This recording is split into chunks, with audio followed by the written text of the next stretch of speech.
Assalamualaikum warahmatullahi wabarakatuh. Salam sehat semuanya. Perkenalkan, nama saya Nelly Jumarni Yatnasari. Saya dari Dinas Kesehatan Kabupaten Cirebon, bidang sumber daya kesehatan. Kali ini saya akan mempresentasikan mengenai optimalisasi mutu dan pengembangan kompetensi tenaga kesehatan.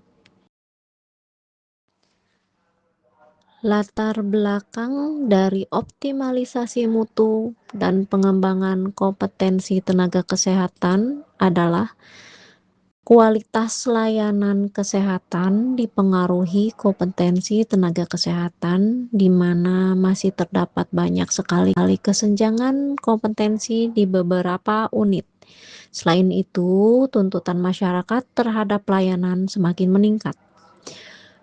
Oleh karena itu, dibutuhkan sumber daya manusia kesehatan yang harus mempunyai kompetensi yang memadai dan bermutu dalam menyelenggarakan pembangunan dan pelayanan kesehatan kepada masyarakat.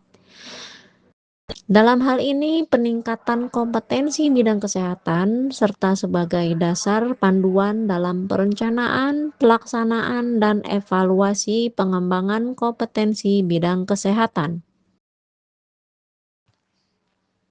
Kondisi ideal yang ingin dicapai dalam peningkatan mutu dan kompetensi tenaga kesehatan melalui pelatihan berbasis kebutuhan, integrasi sistem pelaporan secara digital, dan lingkungan kerja yang nyaman dan suportif.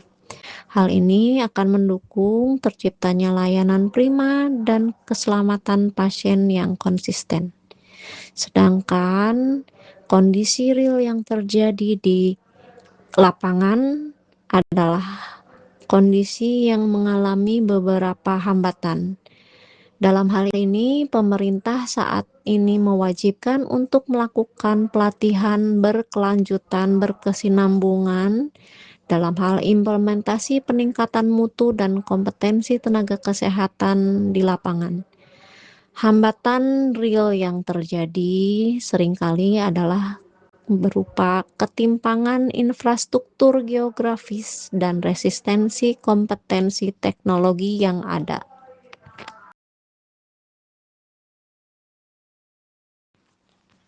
Kerangka kondisi ideal pengembangan kompetensi tenaga kesehatan itu dibagi menjadi 5 skema, di mana yang pertama adalah analisis kebutuhan berbasis bukti. Yang kedua, pelatihan terakreditasi dan terpadu. 3. Keseimbangan hard skill dan soft skill. Yang keempat, dukungan manajemen fasilitas, dan yang terakhir adalah evaluasi pasca pelatihan. Pada skema di slide sebelumnya akan dipaparkan satu persatu dari gambar skema sebelumnya. Yang pertama mengenai analisis kebutuhan berbasis bukti. Hal ini digunakan untuk penyelarasan kompetensi dengan menghubungkan hasil TNA langsung dengan peta jabatan dan profil beban kerja secara real di fasilitas kesehatan yang ada. Hal ini membutuhkan integrasi data dengan cara memanfaatkan indikator mutu, komplain pasien, dan angka insiden keselamatan pasien sebagai dasar penentuan jenis pelatihan yang dibutuhkan. Yang kedua, pelatihan terakreditasi dan terpadu. Hal ini dapat dilakukan melalui sinkronisasi portal, di mana integrasi penuh dengan portal Satu Sehat SDMK, di mana portal ini adalah penerus dari aplikasi sebelumnya untuk memaksimalkan pencatatan SKP secara real time. Standarisasi penyelenggaraan dibutuhkan oleh institusi yang memiliki akreditasi resmi dari Kemenkes, di mana akreditasi ini mutlak secara wajib yang harus diikuti oleh nakes. Yang ketiga, keseimbangan hard skill dan soft skill. Komunikasi efektif sangat diperlukan, apalagi terhadap soft skill pada teknik komunikasi klinis seperti metode SBAR, Situation Background Assessment Recommendation, untuk menyampaikan beberapa berita, baik itu berita yang memang kondisi yang terburuk sekalipun. Skill ini dapat digunakan oleh nakes untuk menyampaikan kondisi diagnosa terhadap pasien, di mana kecerdasan emosional menggunakan materi pengelolaan stres dan mitigasi burnout bagi nakes untuk menjaga kualitas layanan di area bertekanan tinggi seperti IGD atau ICU.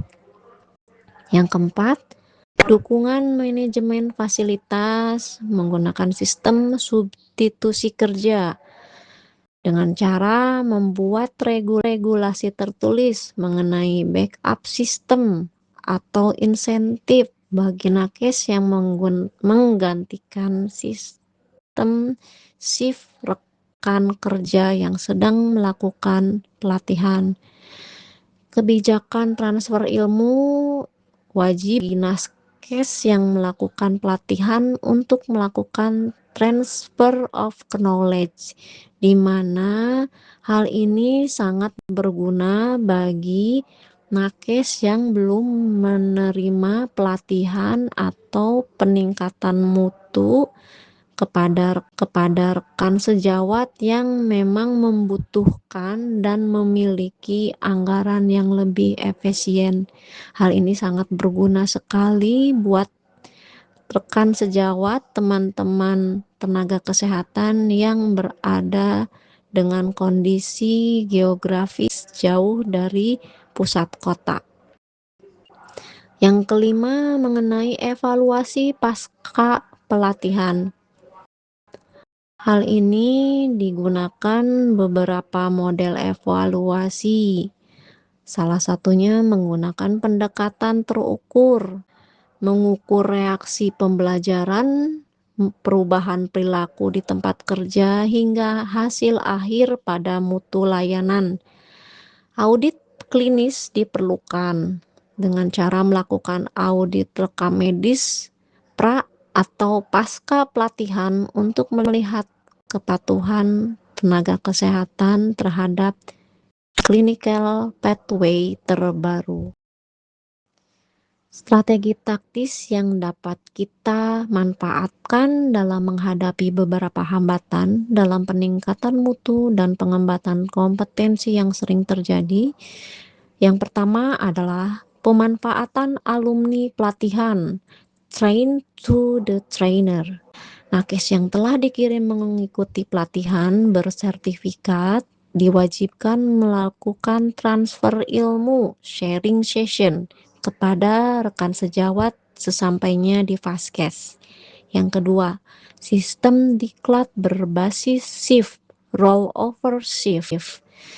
Jadwal IHT dipecah menjadi beberapa sesi pendek, 1-2 jam saja, dan diulang di hari berbeda agar nakes shift pagi, sore, dan malam dapat ikut tanpa mengganggu jadwal pelayanan kepada pasien. Yang ketiga, kolaborasi antar instansi terdekat. Puskesmas atau rumah sakit dengan tipe rendah dapat melakukan patungan anggaran dengan Vaskes tetangga untuk mengundang satu narasumber ahli atau organisasi profesi ke wilayah mereka. Alih-alih mengirim puluhan nakes keluar kota, lebih baik mengundang satu narasumber atau organisasi yang terpercaya dan bersertifikat untuk hadir melakukan peningkatan mutu dan pengembangan kompetensi di tempat kerja kita sendiri. Dalam hal mengoptimalisasi internal yaitu train to the trainer, mengubah satu orang aset nakes yang dikirim melakukan pelatihan menjadi guru bagi seluruh staf di dalam fasilitas pelayanan kesehatan tersebut.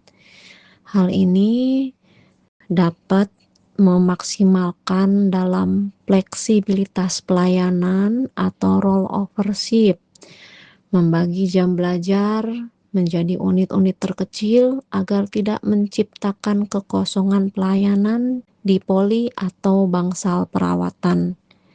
Hal ini sangat berguna dalam hal efisiensi teritorial atau kolaborasi antar paskes, di mana membalik paradigma mobilisasi dengan cara mendatangkan satu instruktur atau trainer untuk melatih kelompok besar dari beberapa fasilitas kesehatan di sekitar ruang lingkup daerah yang sama dalam waktu sekaligus. Dari pembahasan sebelumnya yang telah dipaparkan, maka rencana hasil kerja yang ingin dilakukan adalah 1. Kegiatan melakukan analisis kebutuhan dan pemetaan. Tujuannya adalah untuk mengetahui kebutuhan perbaikan berdasarkan audit internal untuk nakes yang akan ditingkatkan mutu dan kompetensinya. Indikator pencapaiannya adalah tersedianya data profil kompetensi, catatan kinerja, riwayat pendidikan, serta dokumen penunjang. Yang kedua, melakukan koordinasi dengan atasan, pengelola FKTP, dan pihak terkait. Tujuannya adalah untuk memperoleh dukungan serta menyepakati langkah perbaikan yang akan ditetapkan. Indikator yang diinginkan dengan cara terlaksananya rapat koordinasi dan tersusunnya kesepakatan pelaksanaan rencana aksi mengenai jadwal yang telah disepakati. Yang ketiga, menyusun mekanisme dan rencana pelatihan. Tujuan kinerja menetapkan program upskilling yang efektif dan efisien sesuai dengan kebutuhan yang diinginkan. Indikator pencapaiannya dengan tersusunnya mekanisme dan alur pelatihan. Yang keempat, melakukan sosialisasi dan adaptasi digitalisasi. Tujuannya adalah untuk mempercepat dan mempermudah dalam menjangkau pelatihan dan meningkatkan kompetensi. Indikatornya adalah dengan optimalnya rekam medis elektronik dan terhubung langsung dengan sistem rujukan terpusat. Dan yang terakhir, kegiatan melaksanakan monitoring dan evaluasi pelaksanaan rencana aksi, di mana tujuannya mengukur efektivitas pelaksanaan serta mengidentifikasi peluang perbaikan berkelanjutan, di mana indikator yang ingin dicapainya adalah tersusunnya laporan evaluasi yang memuat hasil, manfaat, kendala, dan rekomendasi tindak lanjut.